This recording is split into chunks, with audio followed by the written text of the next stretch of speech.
ब्रह्मपुर अबकारी mobile squad बड़ धरणर red brown sugar मुख्य बेपारी माँ पुओ को गिरफ कर अबकारी मोबाइल स्क्वाड बड़ बजार थाना कैलाशनगर संध्याराणी शतपथ पुओ स्वराज को गिरफ कर संध्याराणी 50 ग्राम ऊर्ध्व ब्राउन सुगार जबत होता बेले घरे रेड कला बेले बाहरिला नकली विदेशी मद फैक्ट्री एथिरे पूरा परिवार संपुक्त थिबा अबकारी विभाग सूचना देछि। बड़ पुओ खोर्धारू ब्राउन सुगार आनी माँ को देउथिबा बेले माँ एठारे विभिन्न एजेंट द्वारा बिक्री करुथिबा जणा पड़िछि।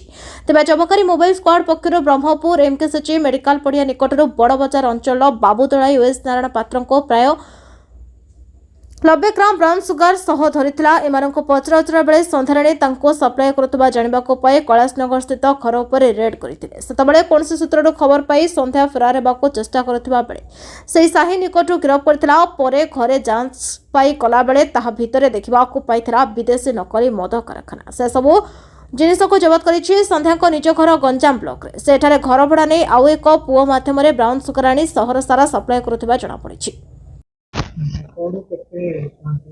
आमर धरा आज 3 गोटी ब्राउन सुगार केस धरा जोटार टोटाल 142 ग्राम धरा दुईटा स्कूटी धरा 3 जन को अरेस्ट कराई 3टा केस कराई जार आनुमानिक मूल्य 15 लाख ऊर्ध हम एवं यह सहित गोटे डुप्लिकेट फरेन लिकर केस कराई 20 लिटर डुप्लिकेट मद एवं 1 लिटर कारामेल आ फेक रॉयल स्टाग लेबुल फेक एवं कैप फेक कैप आ तार एडा सब जब्त हेछि। आम विश्वस्त सूत्र आम नजर रखिलु दीर्घ दिन है आम नजर रखिलु ये अंचल सब ब्राउन सुगार बिक्री होछि। तेणु से भित्ति को आधार करिक आम आज गोटे 2टा टीम गठन कराइला टीम चढ़ाऊ करथिला एवं एमान पाखरु जो कहली जो 142 ग्राम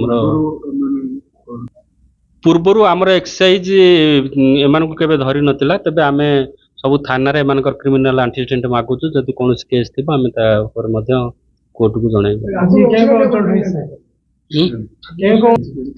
आज हेछि हमर गोटे हेछि मेडिकल गेट आमर आ गोटे होछि मेडिकल कैंपस रोड आ गोटे होछि कैलाशनगर रोड जोटा कि हरिडाखंडी।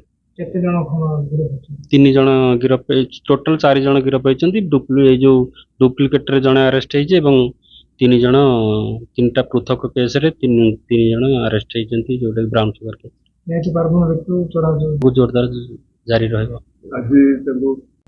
गंजाम जिला Berhampur south bureau chief Sarachandra नंदक रिपोर्ट नायबती टीवी।